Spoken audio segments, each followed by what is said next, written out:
We are Team Tyler, and this is Detecting Anomalies. My name is Matthew. I'm Tony Chow. And I'm Cody Whitaker.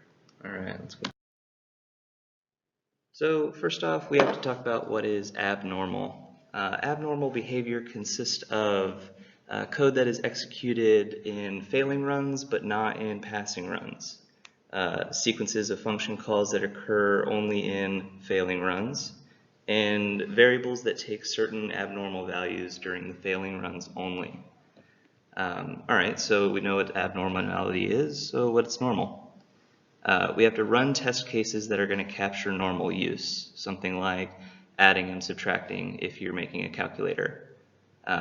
We run the program a bunch of times and see which trials don't fail, gather the property of those runs, like the variable values, functions that were called, basically the things that should happen, and then these properties are what's called normal behavior.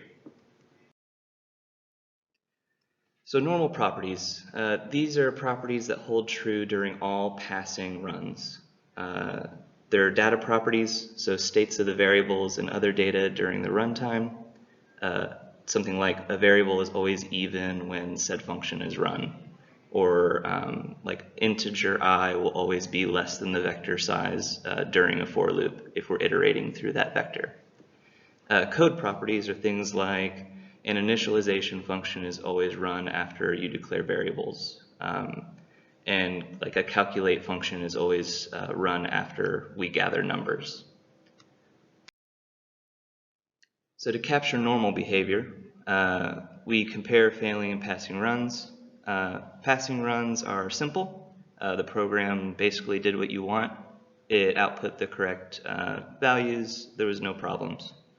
A failing run can be determined in many ways. If your program crashes to the desktop, that's a failed run. If it outputs the wrong thing, 2 plus 2 is 5, that's a failing run. Or if it did just a completely wrong function or didn't do the function you expected it, like it subtracted instead of added, that would be a failed run as well. So we know what assertions are, and we want normal behavior, so can't we just assert and guarantee normal behavior? Well, no. Assertions take time to write, as you guys know, especially if you're using code that's not yours, if you're writing assertions for other people's code. Assertions over temporal properties, so things like don't call close until you call open, and things like control flow, so don't take this branch if you've taken this branch. Those are difficult to assert against. And for practical purposes, assertions can't cover all your properties all of the time. This would imply that you've written assertions that are more complicated than the actual code itself, and you wouldn't do that because it would just be a waste of time. So there's always going to be gaps, so we're going to use a concept called code. So code coverage, we're comparing the coverage of actual lines that are run during each program execution. We can't use assertions, they're too complicated to cover everything. So we're going to run the program with a bunch of different inputs and track the lines of the program that are run during each iteration. The lines that are run on the failing iterations are really the lines we want to focus on when we're trying to capture abnormality or fix bugs. So we can use a cool function that actually tracks or maps colors to failing versus passing lines of code. You'll see an example of this. So we're comparing coverage. This is a small example. Basically, it's a function. You give it 3 integers and it'll tell you which one is the middle. Easy enough to understand. So you have 6 different sets of values that you can see on the right here. A white dot signifies that that trial went on those lines. So you can see exactly which lines are run during each trial. And you can see if the trial passed or failed on the bottom right. So Using that color kind of mapping where we're doing passing and failing runs, it can end up something like this. So you can see the line that we are wanting to focus on, probably the one that our bug is on, is the red, because red is the bad number, or bad color. You can see that the line above it is orange, and this is because our failed run ran these lines more often than our passing trials. You can see up at the top, int m equals z. This is run on every trial, so it's given yellow. Yellow is our basic middle of the line. This was run during all the fails to all the passes. And things that aren't color-coded at all, so the lines near the bottom, weren't run on any test, and that's a problem. So we can use a tool called Tarantula. It's a code visualizer, and it's going to do what we just saw for us. So how does something like that work? It runs the code many times, and it documents which trials passed and failed.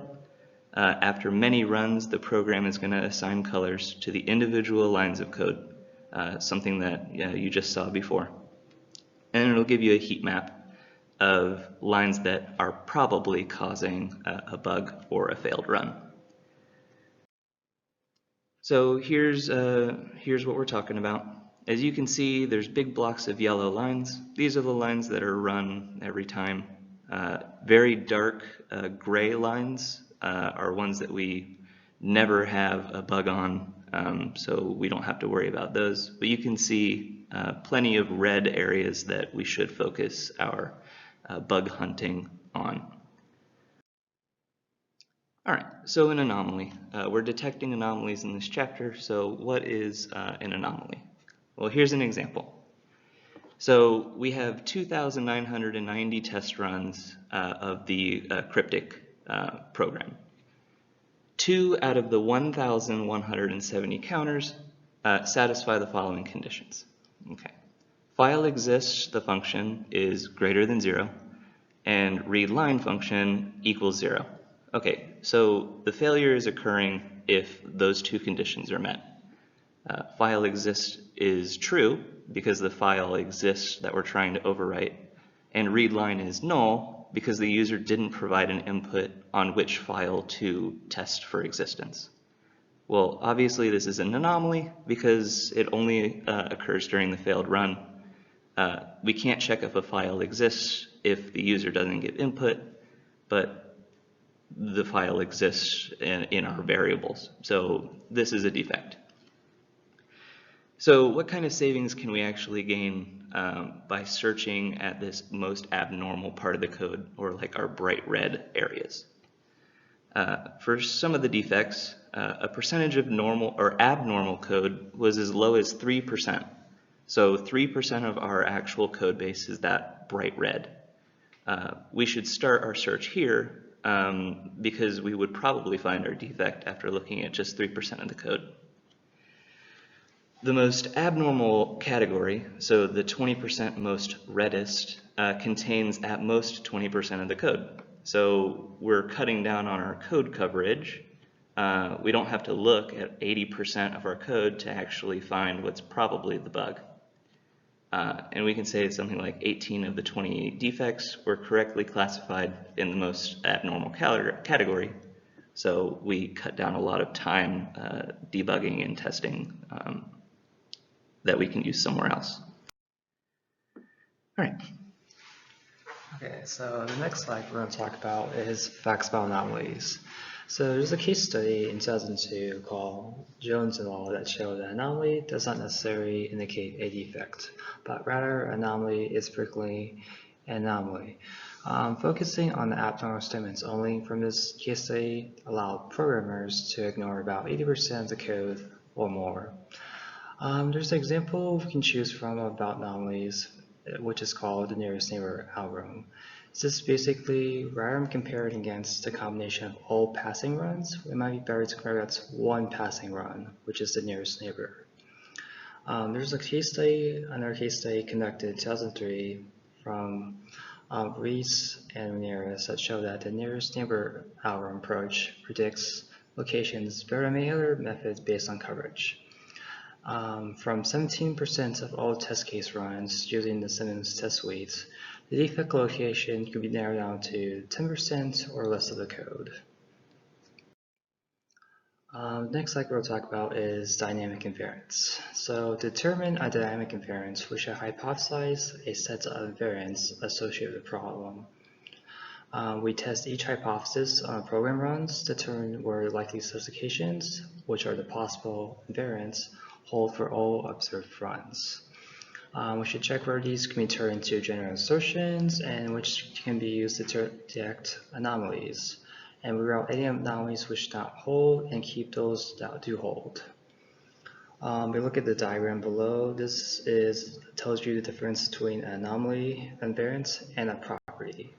A property is where one variable or object holds for one run, and a variance is where an object or a variable holds for multiple runs.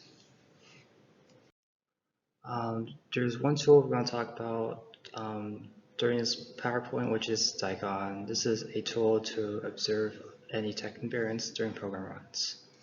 How it works is after all your observed runs, DICON works by generating some trace file using VanGrind, which records all variable works at all function entries and exits. Then DICON processes that generate trace file to detect for invariants using its built-in library invariant patterns to filter out any variants that matches the matching patterns which are kept. Anything that don't match are discarded. Finally, DICON reports the results to users and ranks those relevant invariants to users. The ranking is determined by number of times they actually occurred. So this also applies to using invariant patterns, which is DICON, as I mentioned previously, has maintained some library of variants over variables and constances. Each of these variables can be initiated with different variables and constances differ from the default settings, and only the matching patterns are preserved. Anything else are discarded. This also applies to primitive and as well as composite data, which some primitive data, such as integers used in the method specifications or method by itself, could be x is equal to 6, or x is less than y, or x belongs to a subset of finite integers. This can be also applied to composite data, such as arrays, sequences, or lists, such as a subsequence of B, or X belongs to A. It basically checks for a primitive and composite data during the method entries and exits. Object invariants are also applied to this situation also. Some object variants could be classified as variant during the program execution by DICON. Could be string.content, the string length of the string could be equal to a null character, or no.left.value is less than no.right.value. Those object variants can be also applied to primitive as well as composite data, and DICON also checks for any object variants at method entry and exit, just like the primitive and composite data. Finally, DICON checks for matching variants. So DICON looks for some pattern in which two variables that include the method specifications and also in SPI are equal during the start and at the end of the function execution. We'll look at this table below. This is an example of all the variables found in a particular function that includes all the variables of a particular function. So this is during one program execution. And you notice any of the rectangles with x's represents non-matching invariants. Any of the rectangles are blank represent matching invariants. So for this particular run, the variable s might be equal to the return value of the function, or variable n is equal to the value of the return function of the size function that takes an array, and so on and so forth. Another tool we'll be using, discussing about is deduce. So deduce instruments the code of program in question, Variants are computed and refined during program execution and stores three main items. Coverage is the number of times the place was executed. Values for each access variable, basically deduce stores the value found of the variable that you read or written. Capital V represents the initial value of the variable. Capital M, some mass, represents the range of values.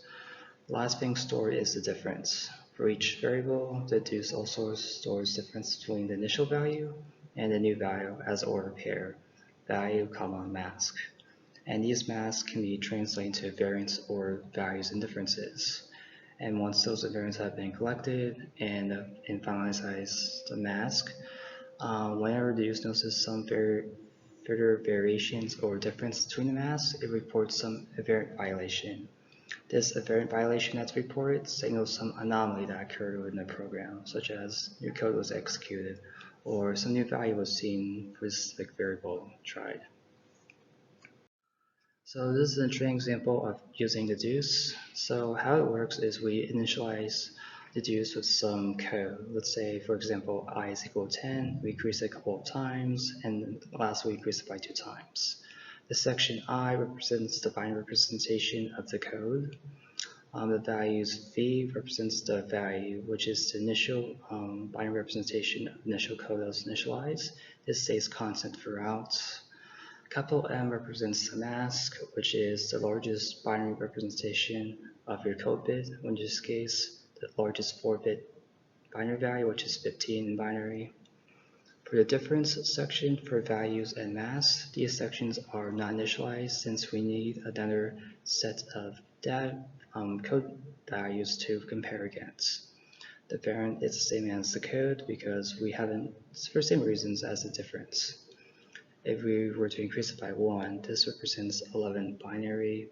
The values V is initialized or the same throughout.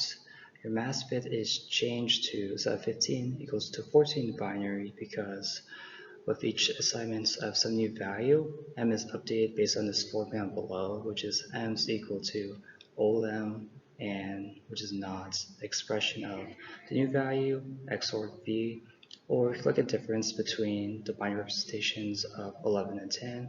And notice that in the first section, there's a difference between 0 and 1. This represents a difference. If there's any difference, we set that specific bit position, set to 0. Anything else that's same, we say equals 1. Difference for V section is 1 in binary because difference 11 and 10 is 1. And your mask bit is same as the original mask bit. And your variant bit gets reflected based on these changes here. And this process repeats for onwards until we reach the end of the training example.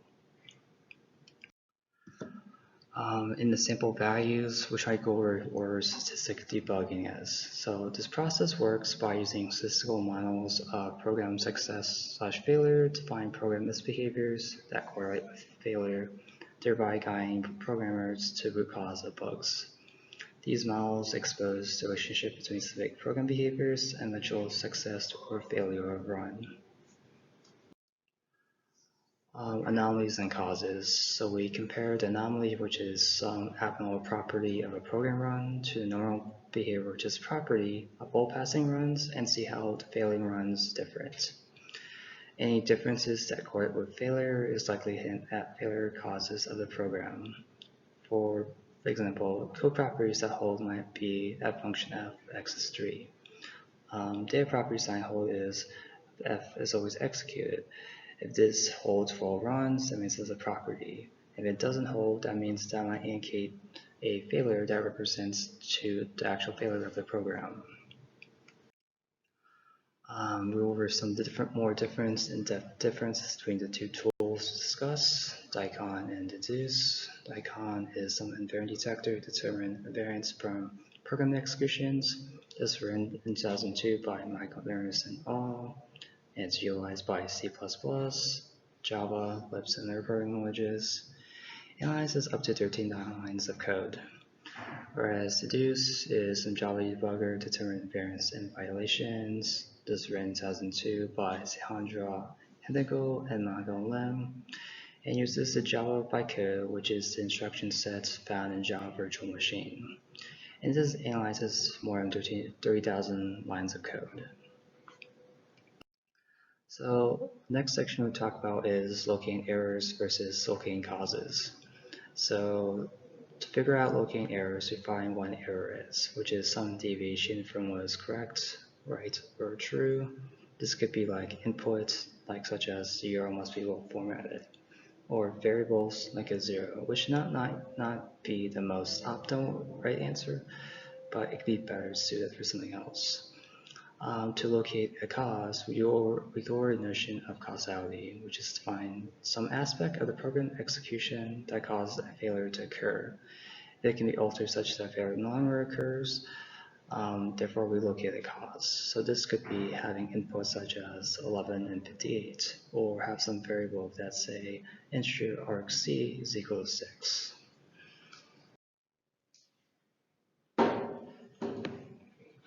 So now we will get into causality. And causality will basically discuss the potential causes versus the actual cause of a failure.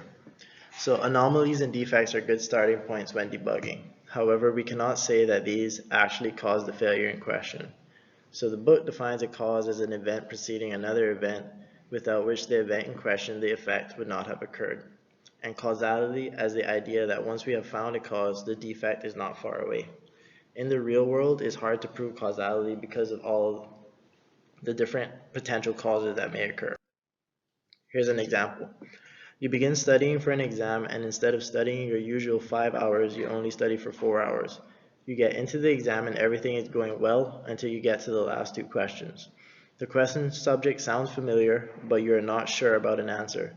Subsequently, you lose a significant amount of marks on those questions. What was the cause? So a few potential causes could be that you didn't study long enough. So say you studied for 5 hours instead of 4 hours. You might have actually gone over the material that those 2 questions were on. Another cause could be that you just didn't study the correct material. So say if you studied the correct material during those 4 hours, you would have been set for the exam. Or a final cause could have been you studied 4 hours before the exam. So say you actually studied the material, but because you crammed the material during the exam, you forgot. So in order to determine the actual cause of your bad grade, you would have to repeat the test and remove what you believe is the actual cause.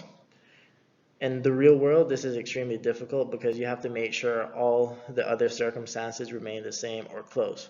So this could be as small as eating the same meals or getting the same hours of sleep. So for this example, say you wanted to find the actual cause of why you got a bad grade. You can't actually really repeat this test because if you were given the same exact test in a different scenario, you already know the answers or what to expect to be coming on the test. So outside of computer science, causality is hard to prove, but within the world of computer science, it's fairly easy. So, verifying a cause.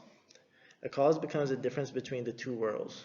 A world in which the cause occurs, which we'll call the failing world, and then an alternative world in which we create and we call a passing world. In this alternative world, we just remove the cause of failure. So if you look to the left, you have a cause for failure. In the middle, there's a common context, and then causes for non-failure. Here's a coding example of this. This is just a brief segment of code, and say this piece of code invokes the compute value function, assigns the result to the variable a, and prints the value of a on the console. When executed, it prints a equals 0 on the console, although a is not supposed to be 0. To determine why 0 was printed, we must examine the origin of this value. So to do this, we must follow back up on the dependencies from a, and we can see that the last assignment was from the compute value function. Upon investigating the compute value function, say we find out that it's not supposed to return 0. So what else is there for us to do? The best way to approach this problem is to use the scientific method and create a hypothesis to verify the cause. Because we know that a equals 0 is being printed, we can assume that the actual variable a has been assigned the value 0, and that is the cause. So our hypothesis becomes a being 0 is the cause for a equals 0 being printed. To show that this hypothesis holds, we can set up an experiment in which a is not 0. To do this, we can just assign a different value, for example 1. So this creates our first alternative world, aka the world in which our failure does not occur. If the program now prints a equals 1, we know that a being 0 was the cause for a equals 0 being printed. But say in this case, we do this and a equals 0 is still being printed regardless of our inserted assignment. So we can say our first hypothesis failed, and we need to create a new hypothesis. So from this first hypothesis, we can say that a equals 0 is being printed regardless of a value of a. We can prove this by just setting a various amounts of values to a. So a equals 1, a equals 2, a equals 3. And say we do this and a equals 0 is always the output. Then this hypothesis is true. So upon further evaluation, we must look at the code again and find another issue. So we can say that upon this, that the printf statement call is what is probably likely causing our failure. So upon inspection and going further up the code and looking at the dependencies, we see that the value a is declared as a double, but our printf statement is expecting an integer value. In this scenario, only the first 4 bytes of the floating point are being read, resulting in a equals 0 being printed. So we can conclude that %d in the print statement is our error. However, we still need to create another hypothesis to test our reasoning. Our new hypothesis becomes the format %d is the cause for a equals 0 being printed.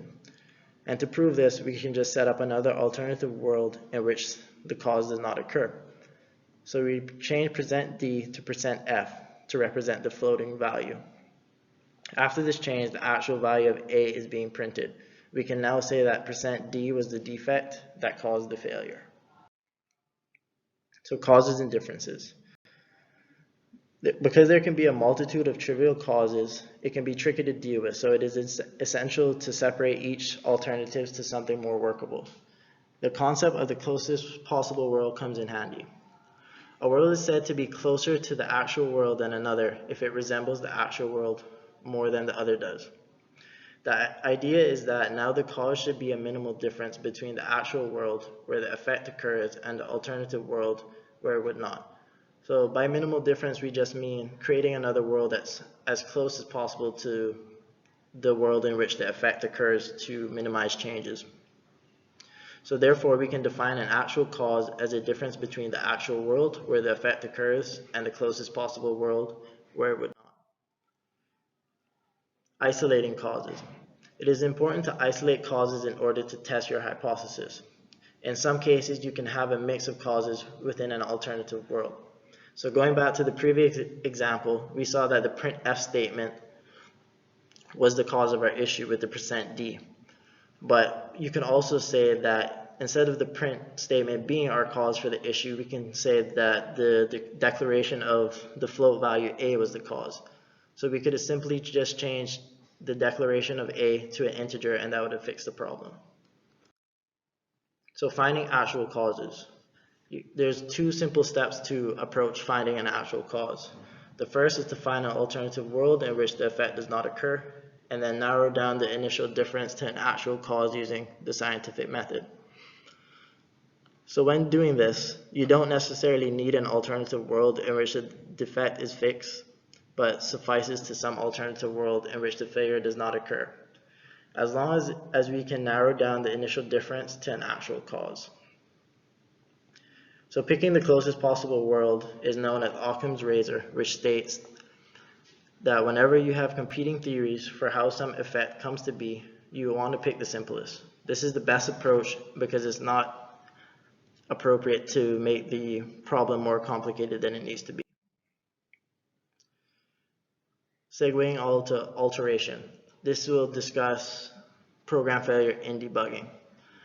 So when searching for program failure in debugging, you want to focus on 3 failure causes. These are the input, the state, and the code. For the input, your minimal difference between the actual input where the failure occurs and the closest possible input where the failure does not occur. So say for example, you have a switch statement and your variable that's being switched, your switch statement has 3 cases, 0, 1, 2. From this, say you enter 2, and your program automatically goes to the default statement. The closest minimal difference to this input would be 0 or 1 because they're already in your switch statement, this state. A minimal difference between the actual program state and the closest possible state where the failure does not occur. State is just referring to the variables that are stored in your program. So say you have a potential error that's on line 16. You want to stay as close to line 16 as possible. You wouldn't want to go down to say line 100 where you make other declarations and assign memory as such. And then the code. The actual failure cause in a program code is a minimal difference between the actual code and the closest possible code where the failure does not occur. So going back to our example before, the printf statement, we could, to satisfy the failure, we could just remove the entire printf statement, but a minimal difference would just be changing the %d in the printf statement. So these failure causes must be verified by 2 experiments, one in which the effect and failure occur and one in which they do not. Once a cause has been verified, valuable information for debugging is available. So what is a failure? A failure is an effect of the cause, and it only occurs when the cause occurs. This means that causes are directly related to failures. Neither defects or anomalies are as strongly related to failures as causes are. So by removing the failure cause, we can make the failure disappear. This may not necessarily be a correction, but it is at least a good workaround. Here are our references, and that is our presentation.